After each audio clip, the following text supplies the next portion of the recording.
विधानसभा चुनाव होने के 3 माह पश्चात लोकसभा चुनाव की सरगर्मी तेज हो गई है और इसी मध्य में रायगढ़ लोकसभा से नरेंद्र मोदी की पार्टी ने रायगढ़ लोकसभा से राधेश्याम राठिया को अपना प्रत्याशी बनाया है। जिस प्रकार राधेश्याम राठिया विगत 5 वर्ष से धर्मगढ़ विधानसभा क्षेत्र से विधायक के प्रबल दावेदार रहे हैं, परंतु कहीं न कहीं चुनावी गणित के अनुसार राधेश्याम राठिया का नाम सामने नहीं आ पा रहा था।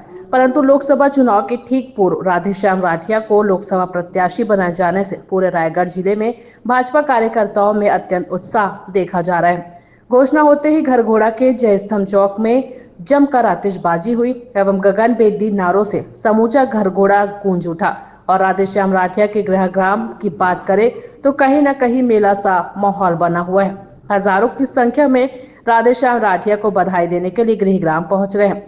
न्यूज प्लस 21 से राधेश्याम राठिया ने खास बातचीत की। देखिए क्या कहते हैं रायगढ़ लोकसभा प्रत्याशी राधेश्याम राठिया। घरघोड़ा से गौरीशंकर गुप्ता की रिपोर्ट। नरेंद्र मोदी जिंदाबाद जिंदाबाद जिंदाबाद, नरेंद्र मोदी जिंदाबाद जिंदाबाद जिंदाबाद, कमल छाप जिंदाबाद जिंदाबाद जिंदाबाद, विष्णु देसाई जिंदाबाद जिंदाबाद जिंदाबाद। देखिए, भारतीय जनता पार्टी कार्यकर्ताओं के पास विशेष रूप से ध्यान रखती है और कार्यकर्ताओं को कभी अनादर नहीं रखती है। ये भारतीय जनता पार्टी हमेशा कार्यकर्ताओं के भावनाओं के अनुरूप हमेशा उनका ख्याल रखती है। जिस प्रकार यहाँ से आपको प्रत्याशी बनाया गया है तो क्षेत्र की जनता आपसे बहुत आस लगाई है, क्या क्या प्रमुखता से काम रहेंगी? मेरे लिए बहुत बड़ी खुशी की बात है और हमारे पूरे भारतीय जनता पार्टी के मतदान बूथ स्तर के कार्यकर्ता से लेकर हमारे शीर्ष नेतृत्व कार्यकर्ता, हमारे लोकसभा क्षेत्र के सभी बड़े से बड़े नेता हमारे, उनका आदर और सम्मान का बात है। तभी मुझे आज एक छोटे से कार्यकर्ता का भारतीय जनता पार्टी का सांसद का टिकट दिया गया।